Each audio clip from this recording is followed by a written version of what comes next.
Бір қарағанда ол үлгілі келінеді, көршілер де, туыстар да оны мақтайтын. Жұмысы бар, күйеуіне сыйлы, ешкімге зияны жоқ, бірақ ешкім білмеген бір шындық бар еді.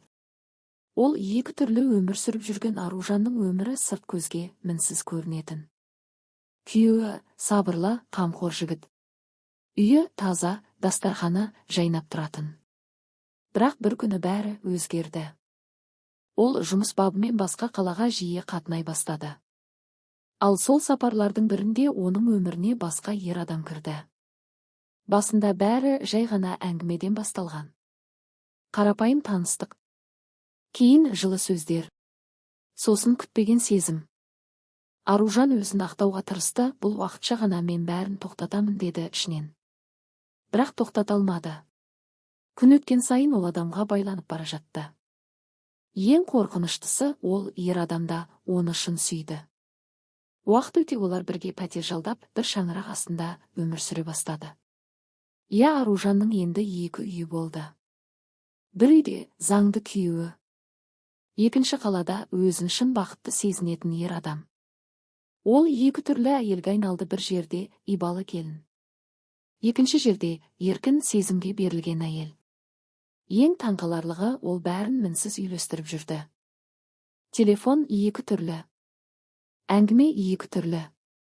Тіпті мінезі де екі түрлі болды. Бірақ өтірік ұзаққа бармайды, бір күні бәрі бұзылды. Сол күні Аружан бірінші күйеуіне жұмыс сапарына кеттім деп шығып кеткен. Ал екінші күйеуіне бүгін ерте келемін деген. Бірақ тағдырдың өз жоспары бар еді, бірінші күйеуі күтпеген жерден оның соңынан баруды шешті. Себебі соңғы кезде әйелінің мінезі өзгерген еді, күдік пайда болды. Ол айтылған қалаға келді.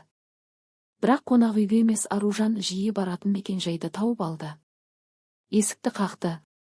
Іштен ер адамның даусы шықты, сол сәтте-ақ жүрегі суып кетті. Есік ашылды. Ал алдында өз әйелін басқа еркектің үйінде көрді. Аружан қатып қалды. Екі әлем бір сәтте соқтығысты. Бірі оның өткен өмірі. Бірі оның жасырын шындығы. Екі еркек бір-біріне қарап тұрды. Үндемей, бірақ бәрін түсініп. Сол сәтте ешқандай ақталу көмектеспейтін еді. Сөзде, көз жасы да бәрі кешеді. Бірі сен мені алдадың деді. Екіншісі сен мені де алдадың деді. Ал Аружан алғаш ретіне айтарын білмей қалды. Себебі ол екеуін де жоғалтқанын түсінді. Сол күн оның екі өмірінің де соңғы күні болды. Бірнеше айдан кейін ол жалғыз қалды. Бір кезде екі еркекке керек болған әйел енді ешкімге керек болмай қалды. Телефон үнсіз. Үй бос. Ал ең ауыр нәрсе өз-өзіңмен қалу екен. Кейде адам бәрін ұстап қаламын деп бәрінен айырылып қалады. Аружанның тарихы соның дәлелі еді.